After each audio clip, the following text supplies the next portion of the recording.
विचार करिए, धन की कीमत है कि ज्ञान की कीमत है। और फिर विचार करिए, आप अपने बच्चे को पढ़ाना चाहते हैं, आप अपने बच्चे को मेडिकल कॉलेज में भर्ती कराना चाहते हैं, आप विचार करिए, आप थोड़ा सा ज्ञान, थोड़ी सी जानकारी जो कि एक शारीरिक संबंधी जानकारी है, एक फिजिशियन जानकारी है, उस फिजिशियन जानकारी को लेने के लिए आप करोड़ों रुपया दे देते हैं।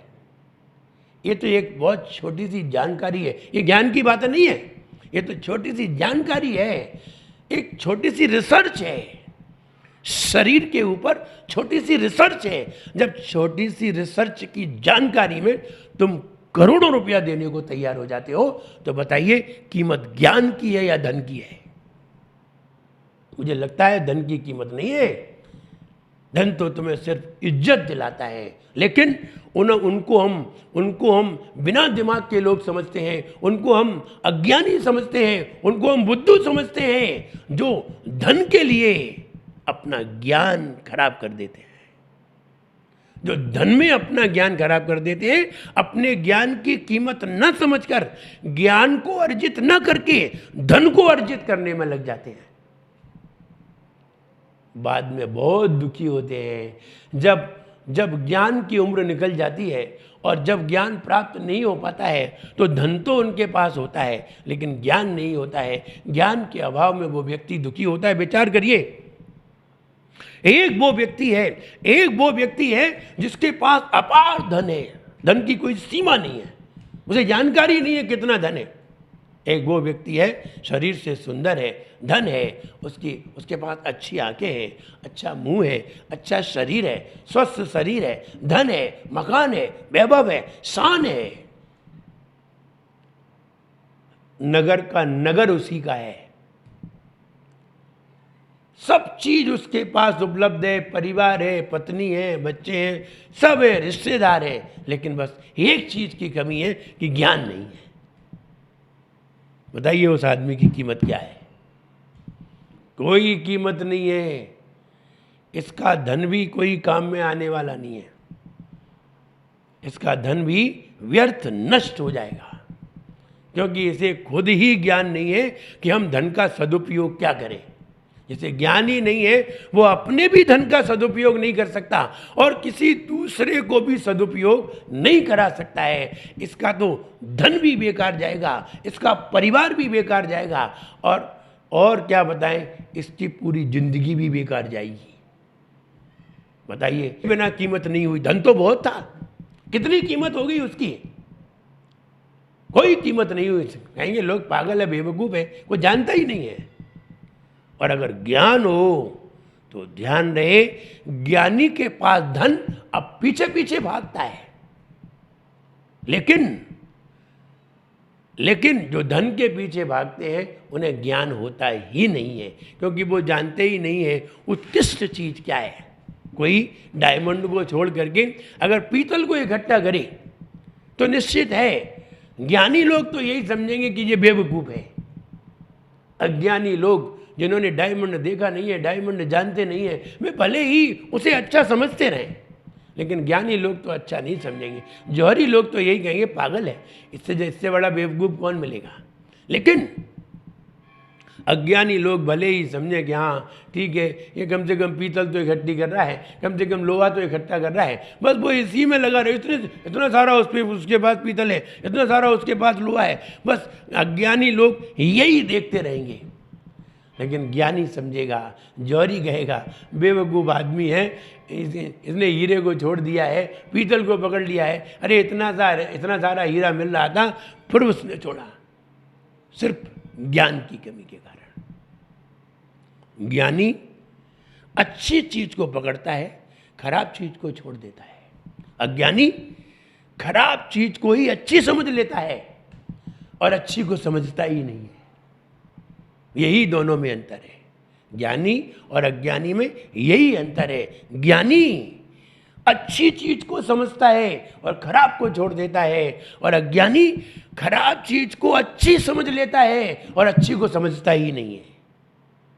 कितना अंतर है, बहुत अंतर है।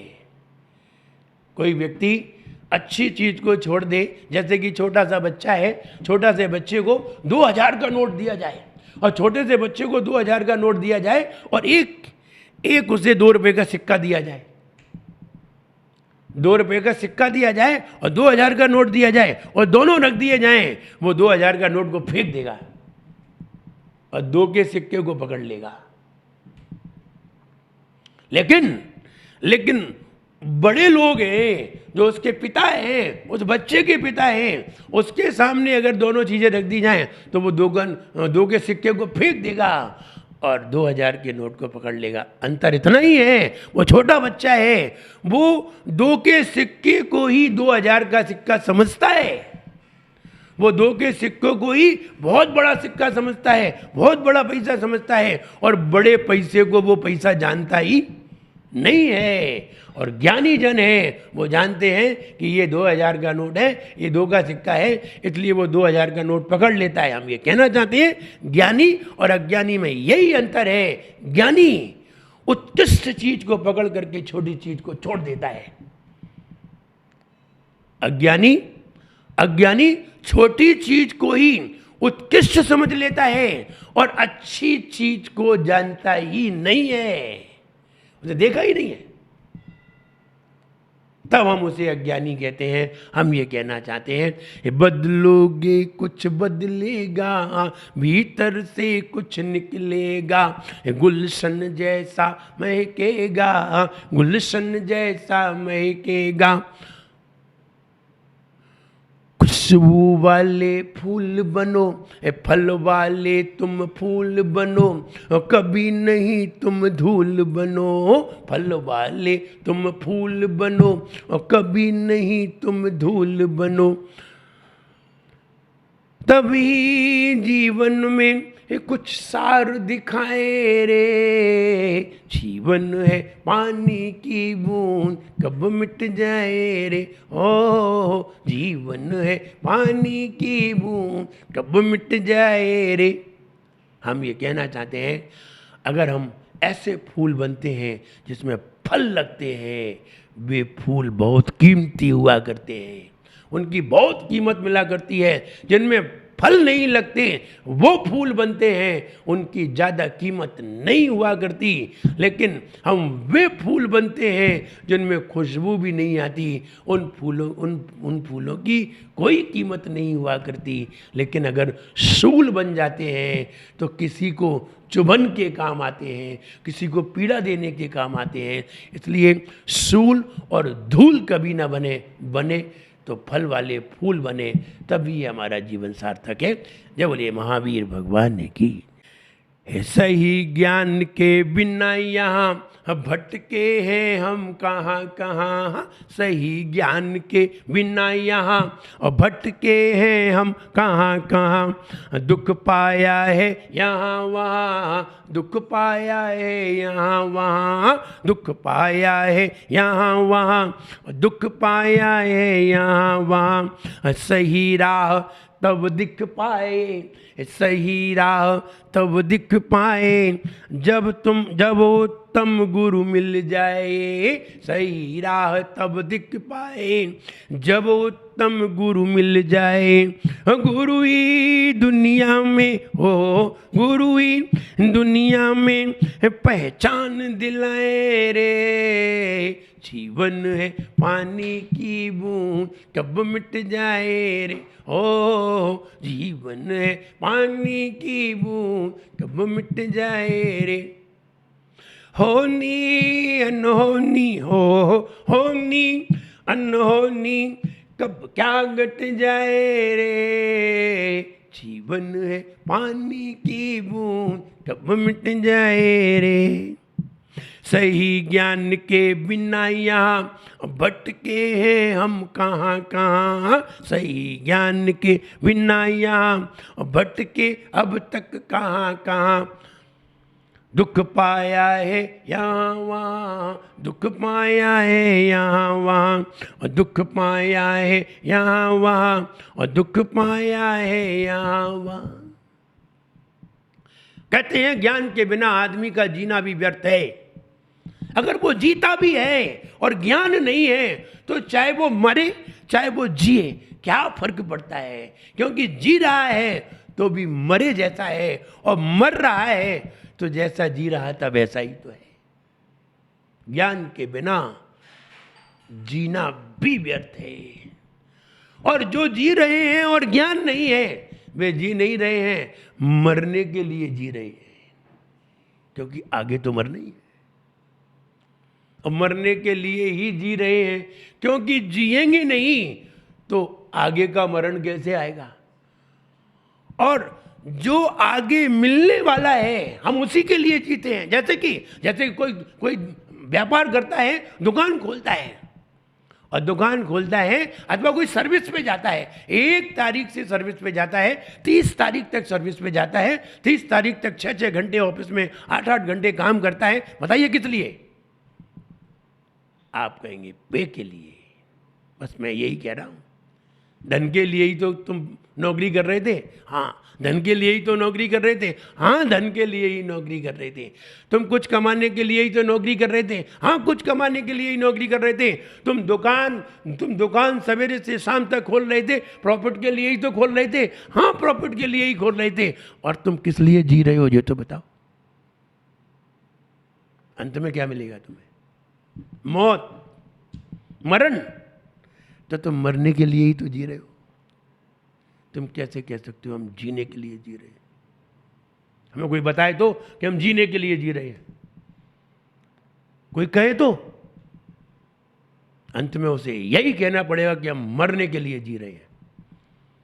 और तुम खुद ही कहोगे, क्योंकि तर्क सिद्ध है। जो व्यक्ति प्रॉफिट करने के लिए व्यापार करता है, दुकान खोलता है, उससे पूछो दुकान किसके लिए खोली? तुम 8 घंटे दुकान किस लिए बैठे रहे? कमाने के लिए। तुमने 8 घंटा नौकरी किसके लिए की? 1 महीना तक तुम 8 घंटे जाते रहे प्रतिदिन, किसके लिए गए? पैसे के लिए। तो जब भी तुम वहां जाओगे तो उत्तर यही आएगा, तुम ऑफिस किस लिए जा रहे? पैसे के लिए। दूसरे दिन पूछेगा ऑफिस किस लिए जा रहे? पैसे के लिए। तीसरे दिन पूछेगा ऑफिस किस लिए जा रहे? पैसे के लिए। दूसरे दिन पूछेगा दुकान किस लिए खोली? प्रॉफिट के लिए। आप आज किस लिए जिए? मरने के लिए। और कल किस लिए जिए थे? मरने के लिए। कल किस लिए जियोगे? मरने के लिए। क्योंकि मौत जब नजदीक आ जाएगी तभी तो मरोगे, लेकिन मरने के लिए ही जिए। जैसे आप ग्वालियर से बैठे, आप ग्वालियर से दिल्ली के लिए बस में बैठे और आपसे पूछें आप कहां जा रहे? बोले दिल्ली। कोई ग्वालियर में पूछे तो भी कहोगे दिल्ली, और भिंड से आप ग्वालियर के लिए गए तो भी कहोगे दिल्ली जा रहे हैं, और भिंड से ग्वालियर की बस में बैठे तो भी कहोगे दिल्ली जा रहे हैं, और ग्वालियर से दिल्ली के लिए बैठे तो भी कहोगे दिल्ली जा रहे हैं, और झांसी गुजर जाएगा तो भी कहोगे दिल्ली जा रहे हैं, और आगे के स्थान गुजर जाएंगे तो भी कहोगे कि दिल्ली जा रहे हैं, आगरा गुजर जाएगा तो भी कहोगे दिल्ली जा रहे हैं, और दिल्ली ही जा रहे हैं। अब ये बताइए, अगर आपकी 10 साल की उम्र है, आपकी 100 साल की उम्र है, और 20 साल में पूछे आप किस लिए जी रहे तो कहेंगे मरने के लिए। 40 साल में पूछेंगे तो कहेंगे मरने के लिए। 50 साल में पूछेंगे तो कहेंगे मरने के लिए। 60 साल में पूछेंगे तो भी कहेंगे मरने के लिए, क्योंकि मरने के लिए ही तो जी रहे हैं। अंतिम पड़ाव तुम्हारा वही है। मरता कौन है? जो जीता नहीं है वो मरता है। जीता कौन है? जो मरना नहीं चाहता वो जीता है। कौन मरना चाहता है? कोई नहीं मरना चाहता है, फिर भी मरते। हाँ, मरते हैं। मरना कोई नहीं चाहता है, और मरते सब है। और सब, कोई बेमौत मरता है, कोई मौत से मरता है, लेकिन वो विरले ही होते हैं जो जी करके मरते हैं। जो जी करके मरते हैं वे मरने के बाद भी लोग उनका नाम लेते हैं। ये पहचान है। और ध्यान रहे, इससे ये भी पहचान नहीं है कि वो जिया था। जीने की पहचान ये है जो मरने के बाद भी उसका नाम लिया जाए और मरने वाला भी जिंदा हो जाए, उसे कहते हैं ये जीता हुआ गया है। जो मरने के बाद भी आज भले ही दुनिया में नहीं है, उसका नाम लेने पर ही व्यक्ति के अंदर स्फूर्ति आ जाए, ताकत आ जाए, जिंदा हो जाए, अथवा जिसको मरने से भी डर खत्म हो जाए, जिसका नाम लेने पर समझना चाहिए वही आदमी जीता हुआ गया है, बाकी सब मरे हुए गए हैं। जिसका नाम लेने से तुम्हारा डर खत्म हो जाए, तुम यमराज से भी डरना बंद कर दो जिसका नाम लेने से, बस समझना वही जीता हुआ है, बाकी तो सब मरे हुए हैं। यमराज आ जाए, तुम्हारी मृत्यु आ जाए, यमराज सामने आ जाए, तुम अपने दादा का नाम लेके देखना, तुम भय से कांपने लगोगे। तुम अपने पिताजी का नाम लेके देखना, भय से कांपने लगोगे। तुम भगवान राम का नाम लेके देखना, भय खत्म हो जाएगा, डर खत्म हो जाएगा। भगवान महावीर का नाम लेके देखना, भगवान आदिनाथ का नाम लेके देखना, ओम ह्रीम श्री आदिनाथाय नमः, ओम नमो रियंतानम, जरा बोल के देखना, भय खत्म हो जाएगा। कहिए कौन जीता हुआ है? हमारे बाप दादा जी करके नहीं गए हैं, जो जी करके गया है उसका नाम लेते ही हम जिंदा हो जाते हैं, और जो मर करके गए हैं उनका नाम लेने पर हमारे अंदर भय पैदा हो जाता है। इसलिए जीना एक अलग बात है, मरना एक अलग बात है। यही कहा, सही ज्ञान के बिना यहाँ भटके अब तक कहाँ कहाँ, सही ज्ञान के बिना यहाँ भटके अब तक कहाँ कहाँ, और दुख पाया है यहाँ वहाँ, दुख पाया है यहाँ वहाँ, दुख पाया है यहाँ वहाँ। क्यों हम दुख पा रहे हैं? किसने हमें दुखी बनाया है? ना कोई तुम्हें दुखी बनाने वाला है, ना कोई तुम्हें दुखी बनाता है। तुम स्वयं ही दुखी होते हो और स्वयं से ही दुखी होते हो, कोई दुखी नहीं करता। हम स्वयं ही सुखी होते हैं, स्वयं ही आनंदित होते हैं और स्वयं ही टेंशन में आते हैं। हम ही हैं, और जो कुछ होते हैं वो हम स्वयं ही होते हैं, हमें कोई कुछ करने वाला नहीं है। ऐसा समझ करके हमें सही ज्ञान को प्राप्त करने के लिए प्रयास करना चाहिए। हम अगर दुनिया में आए, एक मानव ही दुनिया में एक ऐसा प्राणी है, इतने सारे प्राणियों के बीच में एक मानव ऐसा प्राणी है जो सही ज्ञान को प्राप्त कर सकता है, वरना सब लोग सही ज्ञान को प्राप्त नहीं कर सकते। यहीं से सही ज्ञान पाने का आधार बनता है, यहीं से सही ज्ञान पाया जाता है, यहीं से सही ज्ञान पाने का परमिट मिलता है, यहीं से सही ज्ञान पाने की ताकत पैदा होती है।